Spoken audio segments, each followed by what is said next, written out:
Kisah kembaran gaib yang ingin menggantikan hidupku. Namaku Dini Rahmadani, aku mahasiswi keperawatan semester 6 di sebuah universitas swasta di Bandung. Kisah ini terjadi saat aku memutuskan untuk cuti kuliah sementara. Sekitar 6 bulan lalu, waktu itu nenekku yang tinggal sendirian di Garut jatuh sakit, dan keluargaku memintaku pulang untuk menjaganya selama beberapa bulan. Kupikir itu akan menjadi waktu yang tenang dan sederhana menemani nenek menyusun skripsi dan menjauh sebentar dari tekanan kampus, tapi ternyata itu adalah keputusan paling keliru dalam hidupku. Rumah nenek terletak di desa Cikangkung, sekitar 45 menit dari pusat kota Garut. Letaknya agak terpencil, dekat hutan pinus dan sawah-sawah yang menguning. Di awal-awal, suasananya terasa damai. Tapi semakin lama aku tinggal, semakin banyak hal aneh yang mulai terjadi. Hal pertama terjadi di malam ketika aku sedang duduk di ruang tamu, mengetik bab 2 skripsiku sambil sesekali mencuri pandang ke televisi yang menyiarkan berita. Sudah tidur lebih awal. Waktu menunjukkan pukul 22.45 saat aku mendengar suara langkah kakek dari luar rumah tepat dari halaman depan. Langkah itu lambat, seperti seseorang yang berjalan pelan-pelan sambil menyeret sendalnya di atas tanah basah. Awalnya, kupikir itu pencuri. Tapi ketika aku mengintip dari jendela, aku malah melihat diriku sendiri, seorang perempuan dengan pakaian yang sama persis denganku, kaos panjang abu-abu dan celana hitam, berdiri diam di bawah pohon mangga. Wajahnya tertutup bayangan, tapi posturnya terlalu akurat untuk dikira orang lain. Aku mundur dengan tubuh gemetar saat aku kembali menengok. Sosok itu sudah hilang. Besok paginya, aku mengira itu hanya mimpi karena terlalu lelah. Tapi setelah sarapan, tetangga nenek Bunarti datang mengantar pepaya. Sambil duduk di teras, dia sempat berkata ringan, "Semalam jalan-jalan, ya Den? Kukira kamu pulang kuliah, kelihatan lewat ke arah sungai." Aku tercekat. "Saya nggak keluar, Bu, dari jam 9 malam udah di rumah." Bunarti menatapku aneh, lalu tersenyum canggung. "Oh, mungkin saya salah lihat, Yan." Tapi wajahnya menunjukkan sesuatu yang lain. Seperti dia tidak percaya dengan jawabanku, atau tidak ingin mempercayai apa yang sebenarnya dia lihat. Hari-hari berikutnya, hal-hal kecil mulai mengganggu. Kadang aku menemukan pintu dapur yang terbuka saat aku yakin telah menutupnya. Kadang nenek bicara pelan-pelan dalam tidur, menyebut namaku berkali-kali. Dan yang paling membuatku takut, suatu malam, aku menerima telepon dari nomor rumah saat aku sedang berada di dalam rumah. Waktu kuangkat, suara di seberang berkata, "Dini, kamu di mana?" Aku kedinginan. Aku langsung melempar ponselku ke lantai. Kupikir itu prank. Tapi bagaimana mungkin? Nomor rumah itu cuma dipakai untuk wifi, tidak aktif untuk telepon. Kabelnya bahkan dilepas dari colokannya. Aku mulai tidak bisa tidur nyenyak. Dalam mimpi, aku sering melihat versi diriku sendiri sedang duduk di kamar gelap. Tapi gerakannya aneh, lehernya terlalu miring, matanya terlalu besar. Ia memanggil-manggilku, "Sini, biar aku gantikan kamu sebentar saja." Setiap kali aku terbangun, tubuhku dalam posisi duduk bersimpuh seperti dalam mimpi. Tangan menengadah, kepala menunduk, seolah aku habis melakukan ritual. Aku merasa seperti sedang dihuni oleh sesuatu, tapi itu bukan makhluk lain, itu adalah aku sendiri. Yang lain, nenekku, meski sudah tua dan rambut mulai gelisah juga. Suatu malam saat aku menidurkannya, dia menggenggam tanganku erat dan berkata pelan, "Dini, kamu jangan terlalu sering bercermin malam-malam. Yang ibu kamu dulu juga begitu, sering lihat bayangan yang bukan dirinya sendiri. Lama-lama, yang di cermin itu lebih tahu siapa dirinya daripada yang asli." Aku menahan napas. Aku tahu, ibu meninggal karena bunuh diri waktu aku masih kecil. Tapi tak pernah ada yang menjelaskan penyebab pastinya. Cuma disebut depresif. Tapi malam itu, untuk pertama kalinya, aku melihat rasa takut di wajah nenek. Aku mencoba menyelidiki lebih jauh. Di kamar atas yang selalu dikunci, aku menemukan koper tua milik ibuku. Di dalamnya ada buku harian, foto-foto masa kecilku, dan satu hal yang membuat darahku membeku, sebuah foto polaroid lama menampilkan 2 anak perempuan kembar. Salah satunya jelas aku, tapi siapa anak yang satunya lagi? Tak ada catatan nama, tak ada tulisan, tapi ekspresi anak di sebelahku tidak tersenyum, matanya kosong. Tangannya menggenggam boneka kecil yang terbuat dari rambut asli. Boneka itu masih ada di koper yang sama saat aku tunjukkan foto itu. Ke nenek, dia hanya berkata lirih. Dulu ibumu sering bilang kamu punya kembaran gaib. Tapi kami kira itu cuma hayalan anak kecil. Sampai suatu malam, dia bicara sendiri di dapur. Katanya, yang satu lagi nggak mau kembali ke tempatnya. Aku menangis malam itu, bukan hanya karena takut, tapi karena aku tahu, apapun yang menggangguku sekarang, bukan datang dari luar, dia datang dari dalam diriku sendiri, dan semakin aku mengingatnya, semakin jelas bayangannya muncul, di cermin, di jendela, di mimpi, di napasku, dan malam itu, untuk pertama kalinya, aku melihat dia berdiri, di atas tempat tidurku. Kakinya telanjang, menekan spray, rambutnya panjang menutupi wajah, tubuhnya mirip aku. Bahkan mengenakan kaos tidur yang sama persis, tapi ada sesuatu yang janggal. Wajahnya terlalu putih, matanya terlalu besar, bibirnya tersenyum tapi tak ada ketulusan. Senyum itu seperti ukiran pada topeng kayu kaku dan dingin. Aku membeku di sudut ruangan, ingin menjerit, tapi tenggorokanku terkunci. Sosok itu perlahan menunduk, lalu bicara pelan. Terima kasih, kamu sudah memanggilku lagi, dan seperti asap, tubuhnya memudar, lenyap di udara. Aku tidak tidur malam itu. Keesokan paginya, tubuhku lemas, mataku bengkak. Tapi yang lebih mengerikan, saat aku menatap ke cermin kamar mandi, aku melihat diriku sendiri tersenyum. Padahal wajahku biasa-biasa saja, bayangan itu tersenyum 1 detik lebih lama daripada aku, dan saat aku berkedip, dia tidak. Hari itu, aku memutuskan untuk pergi ke pesantren kecil di desa sebelah. Namanya Pesantren Nurul Falah, letaknya dekat sungai dan hutan kecil. Katanya, kiai di sana sering dimintai bantuan untuk perkara-perkara gaib. Namanya Kiai Muhammad Salim, orang tua berwajah teduh, tapi tajam matanya. Aku langsung cerita semuanya, dari awal. Tentang suara telepon, sosok kembaranku, foto polaroid, boneka rambut. Dan terutama, rasa bahwa ada aku yang lain, yang hidup bersamaku. Kiai hanya mengangguk pelan. Lalu berkata, yang kau hadapi bukan jin biasa. Dini itu adalah Karin. Aku menelan. Ludah, apa itu Karin, Kiai?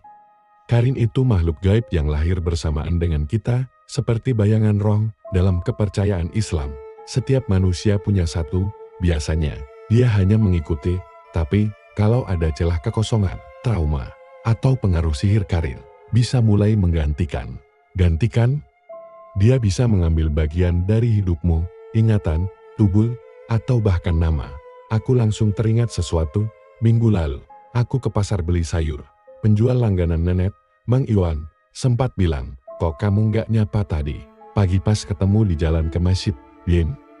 Mukamu datar banget, kayak orang nggak kenal siapa-siapa. Padahal, aku tidak pernah keluar rumah pagi itu. Malamnya, aku mencoba mencocokkan lagi semua kejadian. Aku membuka kembali foto polaroid lama, yang 2 anak perempuan itu. Lalu memperhatikan boneka rambut yang tersimpan dalam kotak kayu kecil. Boneka itu punya wajah yang sangat mirip aku, tapi matanya ditutup dengan benang hitam dan rambutnya. Aku yakin, itu rambut ibuku. Tiba-tiba, aku teringat sesuatu yang membuat darahku berhenti mengalir. Aku juga punya boneka seperti itu, waktu kecil. Tapi aku bakar, karena takut. Apakah ibuku membuat lebih dari 1 atau... Apakah ada seseorang yang menyimpan boneka itu untuk memanggil kembaranku kembali? Aku kembali ke kamar, mencoba tidur. Tapi malam itu, aku bangun jam 2 pagi. Tubuhku berkeringat. Lalu aku mendengar langkah kakek di dapur. Perlahan aku keluar kamar, menyusuri lorong rumah nenek. Lampu mati semua, tapi dari celah pintu dapur, aku melihat seseorang duduk di lantai, rambutnya panjang, kaosnya abu-abu. Persis aku. Dia sedang mengupas mangga dengan pisau kecil dan menyenandungkan lagu anak-anak yang tidak kukenal. Suaranya pelan dan datar. Aku hanya berani mengintip dari balik pintu, jantungku berdetak kencang. Lalu dia berhenti, menoleh pelan ke arahku, dan berkata, aku udah lama ada di sini, kamu aja yang lupa. Aku tak kuat lagi. Aku pingsan di lorong. Aku bangun keesokan harinya di kamar, dengan nenek duduk di sebelahku, tapi ada yang aneh. Nenek terlihat takut padahal biasanya tenang. Bini, kamu kenapa semalam duduk di dapur sendirian, kupas mangga sambil nyanyi? Tanyanya pelan. Aku langsung menahan napas itu. Bukan aku, Nek. Nenek terdiam, lalu berkata sesuatu yang membuat tubuhku menggigil. Waktu kamu pingsan, yang manggil-manggil namaku itu 2 suara. 2 suara perempuan. Mirip, Tapi beda nada, aku kembali menemui Kiai Salim. Kali ini, aku bawa boneka rambut dan foto itu. Setelah melihatnya, Kiai berkata, "Karin, kamu sudah terlalu kuat. Ini bukan sekadar pengaruh, dia sedang mengambil bentuk. Begitu cukup kuat, dia akan bisa berdiri di dunia ini sepenuhnya dan kamu yang akan perlahan menghilang. Apa bisa dicegah? Bisa, tapi harus tahu dari mana pintu itu dibuka, biasanya lewat perjanjian darah. Atau trauma jiwa." Aku terdiam. Perjanjian darah? Kepalaku terasa berat. Ada sesuatu yang ingin kuingat tapi tertahan. 3 hari berikutnya, aku kembali alami gangguan. Kali ini, jauh lebih parah. Wajahku di cermin menjadi berbeda tiap malam. 1 kali lebam, 1 kali tersenyum, 1 kali menangis darah. Aku sempat dikunci di dalam kamar selama 4 jam padahal kuncinya ada di sakuku. Nenek sakit keras tiba-tiba. Dokter bilang tak ditemukan penyebab medis. Dan yang paling menyeramkan, seseorang mengirim SMS dari nomorku sendiri. "Aku akan datang, siapkan tempat tidurmu." Aku merasa hidupku akan benar-benar diambil alih. Karin itu bukan sekadar ingin menggantikan. Ia ingin hidupku seutuhnya. Dan saat kutanya lagi ke Kiai Salim, dia hanya berkata, "Dini, kamu harus kembali ke rumah ibumu, di sanalah semuanya bermula. Kalau tidak ditutup dari sumbernya, maka kamu hanya punya satu pilihan, menyerahkan tubuhmu, atau mati bersama bayanganmu sendiri." Dan malam itu, sebelum aku berangkat ke rumah masa kecilku esok harinya, aku memimpikan ibuku. Ia duduk di depan cermin, memanggilku dengan suara lirih, "Dini, jangan lupa, kamu bukan satu-satunya anakku." Pagi itu, aku berangkat ke rumah masa kecilku, rumah yang sudah lama kutinggalkan sejak ibu meninggal. Letaknya di pinggiran kota Garut, tepat di bawah lereng perbukitan kecil Sapi, dan dikelilingi pohon bambu yang tumbuh liar. Rumah itu sudah rapuh, banyak bagian lapuk, gemboknya sudah berkarat, kunci cadangan masih disimpan nenek, dan ia menyerahkannya sambil berpesan, "Hati-hati, Dini, bukan semuanya harus dibuka." Aku mengangguk, tapi aku tahu, justru semua harus dibuka. Kalau tidak, aku tak akan pernah bisa lepas dari aku yang lain itu. Saat melangkah ke dalam rumah, aroma tanah lembab dan kayu lapuk menyergap. Dindingnya dipenuhi noda jamur, tapi yang aneh, semua perabotan masih rapi seperti seseorang masih tinggal di sana. Aku menyusuri ruang demi ruang, sampai akhirnya aku tiba di kamar ibuku. Saat kecil, kamar itu selalu terkunci. Aku tak pernah diizinkan masuk, tapi kini, setelah bertahun-tahun, aku berdiri di hadapannya.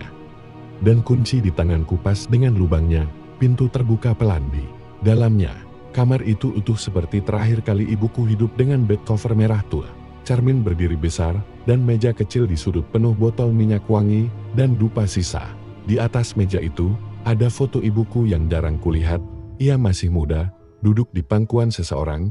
Aku membekul, perempuan yang memangku ibuku berpakaian seperti dukun, dengan mata menatap kamera tanpa senyum, dan yang paling membuatku merinding, ia memakai kalung berisi rambut, mirip yang di boneka rambut yang kutemukan dulu. Di balik lemari, aku menemukan sebuah buku catatan lusul, sejenis buku harian. Tertulis nama ibuku di sampulnya. Halaman pertama hanya berisi tulisan, "Ritual membelah jiwa, agar tak sendiri dalam dunia." Hatiku berdetak cepat. Aku duduk dan mulai membaca pelan-pelan. Anak ini selalu menangis malam hari, seolah ia tahu bahwa hidupnya akan hampa. Aku pun begitu, tak ada teman, tak ada pelindung. Maka aku panggil temannya dari bayangan dengan darat dan rambutnya sendiri. Waktu ia berusia 3 tahun, bayangan itu muncul dalam mimpi. Perempuan kecil yang tak punya nama, tapi wajahnya sama. Aku buat bonekanya, kutaruh di kamar gelap, kukunci di sana. Tapi entah kenapa, mereka mulai tukar posisi. Kadang yang bangun bukan Dini, tapi yang satunya. Aku takut, tapi sudah terlambat. Tiba-tiba, aku merasa lantai kamar bergetar pelan.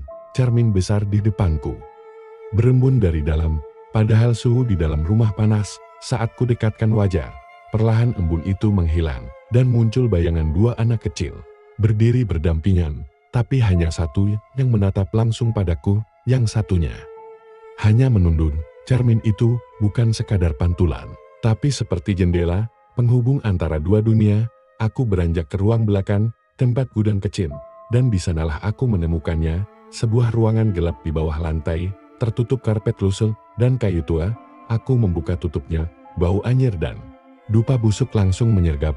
Ruangan itu semacam ruang persembunyian kecil, cukup untuk 2 orang dewasa jongkok. Dan di dalamnya, ada lukisan dinding yang dibuat dengan darah. Gambar 2 anak perempuan, salah satunya diberi nama Dini, satunya lagi hanya diberi tanda silat. Lalu di bawahnya, tertulis dengan tulisan tangan ibu, yang satu untuk dunia, yang satu untuk bayangan. Tanganku gemetar, air mataku mengalir sendiri. Ibu benar-benar membelah jiwaku. Saat aku naik kembali ke lantai atas, pintu rumah tertutup sendiri dengan keras. Angin tak mungkin sekuat itu. Suara benda pecah terdengar dari kamar. Aku berlari ke arah kamar. Cermin besar di kamar ibuku retak, tapi yang lebih mengerikan, retakannya membentuk wajah seseorang, wajahku, tapi dalam versi yang tak hidup, datar, tanpa kilau, dan dengan luka-luka samar di pipi. Dan suara mulai terdengar dari balik cermin. Aku tak pernah diberi nama, tapi aku lebih mengenal hidupmu dari siapapun sekarang. Saatnya aku keluar. Tiba-tiba, tubuhku terasa dingin, aku gemetar, lemas, kakiku membeku di tempat. Aku merasa ada bagian dari pikiranku yang pudar seperti kenangan ditarik perlahan dari dalam kepalaku. Aku coba keluar dari rumah, tapi pintu tak terbuka. Cermin di kamar ibu mulai memantulkan gerakan berbeda. Aku masih berdiri, tapi bayanganku tersenyum sambil melangkah maju. Lalu tangannya menempel pada permukaan kaca dan mulai keluar. Tapi saat itu juga, aku teringat pesan Kiai Salim, Karin tak bisa hidup penuh di dunia ini kalau tubuh aslinya menolak total. Lawan dia, lawan dengan nama yang tak pernah dia miliki. Aku menarik napas dalam-dalam dan berteriak, aku Dini Rahmadani. Aku yang sah. Dan kamu bukan siapa-siapa. Bayangan itu berhenti. Retakan cermin meluas. Angin seperti menerjang seisi rumah, dan dari cermin itu, suara jeritan perempuan terdengar panjang, dalam, dan penuh amarah. Retakan itu akhirnya pecah total. Kaca-kaca berjatuhan. Aku ambruk ke lantai, tapi semuanya mulai mereda. Rumah itu sunyi kembali, dan aku merasa, entah mengapa, sebagian dariku hilang. Tapi aku belum tahu bagian mana yang sudah direbut. Aku pulang ke rumah nenek dengan tubuh lelah dan penuh luka kecil dari pecahan kaca. Tapi saat membuka pintu rumah nenek memelukku. Lalu tiba-tiba mundur, menatapku lekat. Din, kamu beneran Dini kan? Aku ingin bilang, ya, tapi aku ragu, karena saat aku bercermin malam itu untuk pertama kalinya, seharusnya tak terjadi lagi. Aku melihat 2 bayangan muncul di belakangku, bukan satu. Setelah kembali dari rumah ibuku, aku pikir semuanya akan mereda, tapi aku salah. Malam pertama, saat duduk di kamar sambil mengganti perban di lenganku yang tergores kaca, aku melihat bayangan seseorang berdiri di luar jendela, hanya terdiam menatap ke dalam. Saat aku dekati, sosok itu menghilang, tapi kaca jendela menyimpan bekas telapak tangan yang persis seperti milikku. Aku menghapusnya, tapi 1 jam kemudian, bayangan itu muncul lagi dalam posisi yang lebih dekat, seolah ingin masuk. Nenek mulai memperlihatkan gelagat aneh. Ia seperti ragu setiap kali menyapaku. Kadang, saat aku menyajikan teh, ia bertanya, kamu yang tadi masuk dari dapur kan? Padahal aku baru saja keluar dari kamar 1 hari. Saat aku bangun kesiangan, nenek menatapku tajam. Aku kira kamu tadi udah bangun jam 5 subuh. Kamu salat di ruang tengah, Din. Aku lihat sendiri. Aku menggeleng. Aku nggak bangun, Nek. Aku baru buka mata barusan. Nenek pucat. Ia bergumam. Berarti dia sudah mulai pakai waktumu. Hari-hari berikutnya, gangguan itu berubah dari halus menjadi terang-terangan. Teman kuliahku, Rara, mengirim pesan, Din, kamu nggak jadi mampir ke kosanku. Barusan kamu baru aja pergi kok. Padahal aku tidak pernah ke Bandung minggu itu. Aku ke warung dekat rumah, tapi penjualnya menolak melayaniku. Katanya, kamu sudah kesini tadi pagi dan marah-marah. Din, aku capek dilabrak 2 kali dalam sehari. Saat aku menelepon operator ban untuk mengurus akun yang terkunci, perempuan di ujung sana berkata, Ibu Dini Rahmadani.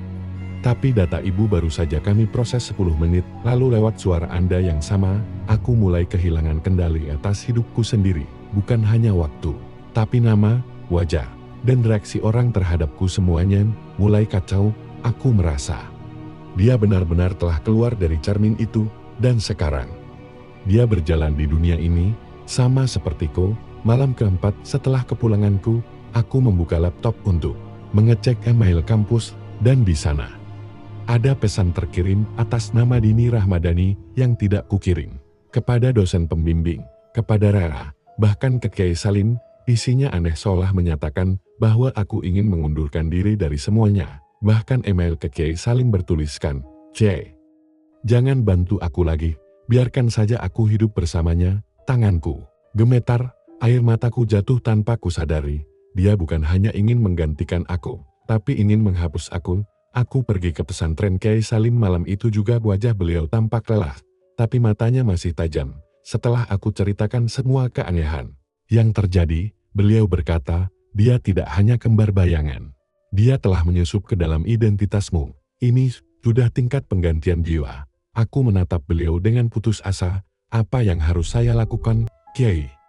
"Kamu harus melakukan satu hal terakhir, menyatukan jiwa yang terbelah. Tapi itu akan berisiko. Kamu bisa kehilangan seluruh ingatan, atau tubuhmu tidak bisa menerima semuanya, dan mati seketika. Caranya, datang ke tempat terakhir ibumu melakukan pemanggilan. Sumur tua di kebun bambu belakang rumah." Aku terdiam. Sumur itu. Aku ingat samar-samar, saat kecil, aku pernah jatuh sakit berat setelah bermain di dekat sana, dan setelah itu, ibu meninggal beberapa bulan kemudian. Pagi berikutnya, aku kembali ke rumah ibuku. Aku berjalan ke belakang rumah, menembus ilalang tinggi dan rumpun bambu liar. Di ujungnya, terdapat sumur batu tua, tak berpagar, ditutupi dedaunan dan lumut. Saat aku melangkah mendekat, udara di sekeliling berubah, angin berhenti, suara burung lenyap. Aku menatap ke dalam sumur, gelap, hening, tapi tiba-tiba aku mendengar suaraku sendiri memanggil, "Dini." Lalu sebuah tangan pucat muncul dari dalam sumur tanganku sendiri. Aku panik dan mundur, tapi suara itu terus bergema, bukan hanya dari sumur, tapi dari dalam pikiranku. "Kamu sudah hidup cukup lama. Sekarang giliran aku. Aku tahu rahasia-rahasia yang kamu lupa. Aku ingat semua rasa sakit yang kamu tekan. Kamu cuma setengah dari diriku. Tanpa aku, kamu gak pernah utuh." Tiba-tiba aku sadar, dia bukan hanya bayangan. Dia bagian dari aku sendiri, bagian yang lahir dari trauma, dari pengabaian, dari keinginan untuk punya teman, dari perasaan ditinggalkan oleh ibu dan ibu. Ibu tidak sekadar memanggil Karin, ibu menciptakan celah itu sendiri. Aku memejamkan mata, kuletakkan telapak tanganku di atas sumur, dan berkata, "Kalau kamu bagian dari aku, ayo kita bicara." Saat ku buka mata, aku sudah tidak di atas tanah lagi. Aku berada di ruangan sempit, berdinding cermin kabur. Bayanganku berdiri di depan, mengenakan pakaian yang sama, tapi wajahnya lebih damai. Dan dia berkata, "Akhirnya kamu mengakuiku." Aku mengangguk, "Tapi kamu tak bisa hidup menggantikan aku." Dia mendekat, dan untuk pertama kalinya, kami berpelukan. Saat itu, cahaya menyilaukan mengelilingi kami, dan segalanya larut. Aku terbangun di depan sumur, tubuhku dingin dan lembab. Tapi langit sudah sore, burung-burung kembali bersuara, angin berhembus lembut, udara terasa berbeda. Saat aku kembali ke rumah nenek, ia memelukku erat, tak ragu, tak bertanya, dan malam itu, untuk pertama kalinya, bayanganku di cermin menatapku. Dalam sinkron sempurna, tidak lebih lambat, tidak lebih cepat, hanya satu hal yang membuatku gelisah. Ketika aku membuka folder laptop, ada satu file baru, surat untuk Dini tanpa kuklik. Aku tahu, itu bukan aku yang menulisnya. Sejak malam di sumur itu, semuanya terasa berbeda. Aku bangun dengan tubuh yang utuh, lebih ringan, tapi pikiranku terasa asing, seperti ada kenangan baru yang tidak sepenuhnya milikku, seperti aku adalah aku, tapi juga bukan hanya aku. Nenek tersenyum lembut saat melihatku pagi itu. Ia tidak bertanya apa-apa, tidak tentang perjalanan ke rumah ibu, tidak tentang apa yang kutemui di sumur, tapi ia menatapku lama. Dan kemudian berkata, "Akhirnya kalian berdamai, ya Den?" Aku hanya diam, tapi entah kenapa, aku paham maksudnya. Hari-hari setelah itu terasa sunyi, tapi bukan sunyi yang menakutkan, lebih seperti dunia sedang menyesuaikan diri. Namun, keanehan masih menyisakan jejak. Bayanganku di cermin kini meniru gerakanku dengan sempurna, tapi di sudut matanya ada kesedihan yang tak pernah kulihat sebelumnya. Suara-suara samar kadang terdengar di malam hari seperti bisikan dalam bahasa yang tak ku mengerti, tapi terasa familiar. DN yang paling aneh, aku mulai mengingat hal-hal yang tak pernah kuingat sebelumnya. Seperti ingatan dari versi lain diriku, yang pernah bermain di sungai saat kecil, yang menangis sendirian di kamar gelap, yang dipanggil anak kedua oleh suara perempuan tua. Aku mulai bertanya-tanya, jika aku kini utuh, maka bagian mana yang sebenarnya dulu hilang? Satu malam, aku buka laptop dan membuka file misterius itu. Surat untuk Dini, tanggal filenya tercatat tepat saat aku pingsan di depan sumur, tapi aku tidak pernah menulisnya. Isinya hanya satu paragraf pendek, tapi menghantam batinku seperti palu. Terima kasih sudah memberi aku tempat. Aku tak ingin mengambil hidupmu, Dini. Aku hanya ingin diingat, karena sepanjang hidupku, aku hanya bayangan yang disangkal. Sekarang, kamu tahu rasanya, dan kamu memilih untuk menatapku, bukan? Lari itu cukup. Jangan cari aku lagi, tapi jangan lupakan aku. Tanganku bergetar, itu bukan ancaman, bukan kutukan, itu permintaan dari diriku sendiri, versi yang lahir dari sepi, trauma, dan keterbuangan. Karimku tidak jahat, ia hanya kesepian, dan rasa sepi itu, kini, ku tahu betul bentuknya. Aku memutuskan kembali ke Bandung, hidupku berjalan normal, setidaknya di permukaan. Kampus menerima kembali pengajuan skripsiku, teman-teman menyambutku tanpa banyak pertanyaan, tapi beberapa dari mereka bilang, kamu beda, Din, kayak kalem tapi dalam banget sekarang, kamu beneran Dini kan? Aku hanya tersenyum, karena jawaban dari itu, bukan ya atau tidak, jawabannya adalah, aku yang sekarang. Beberapa bulan berlalu, aku lulus kuliah, mulai magang di rumah sakit daerah. Semua tampak baik-baik saja, hingga suatu malam. Saat jaga malam sendirian, aku menerima pasien perempuan muda yang mengalami trauma berat. Wajahnya babak belur. Ia terus menggumam, itu bukan aku. Itu bukan aku yang ngomong barusan. Dia pakai wajahku. Aku langsung merinding. Bahkan sebelum menanyanya lebih jauh, aku tahu dia sedang melalui yang pernah kualami. Aku duduk di sisinya, memegang tangannya, dan berkata pelan, kamu nggak sendiri, tapi kamu bisa memilih siapa yang akan hidup dalam dirimu. Sejak hari itu, aku mulai menulis, bukan untuk buku, bukan untuk jurnal, tapi untuk sesuatu yang kutinggalkan di satu laci kecil di rumah nenek. Dalam kotak kayu yang sama tempat boneka rambut dulu disimpan, isinya kini sebuah catatan, untuk siapapun yang membaca ini, jika kau merasa dirimu mulai kabur, jika orang-orang mulai bilang kamu berubah, jika cermin mulai memantulkan sesuatu yang tak sesuai, berhentilah menyangkal, mungkin itu bukan setan. Mungkin itu hanya kamu yang lain, yang ingin bicara. Dengarkan dia. Jangan langsung tolak, tapi jangan biarkan dia menggantikanmu. Bicaralah, dan mungkin kalian bisa berbagi hidup. Seperti aku sekarang. Aku tak tahu, apakah aku masih sepenuhnya Dini yang lama, mungkin tidak. Tapi aku tahu satu hal, aku tak lagi dikejar bayanganku. Karena kini, kami berjalan bersama, satu tubuh, satu jiwa. Dua takdir yang akhirnya bersilang. Suatu malam, saat menutup jendela kamar, aku sempat menatap keluar, dan di kejauhan, di bawah pohon mangga, aku melihat seseorang berdiri menatap ke arahku. Wajahnya samar, tapi dia tidak menyeramkan. Dia tersenyum, dan kemudian membalikkan badan, berjalan menjauh, pelan-pelan, lalu menghilang dalam kabut malam. Sejak malam itu, aku tidak pernah melihatnya lagi, tapi kadang, saat aku duduk sendiri di ruang sepi, aku masih mendengar bisikannya, terima kasih sudah memberi aku nama. Dan cerita pun tamat.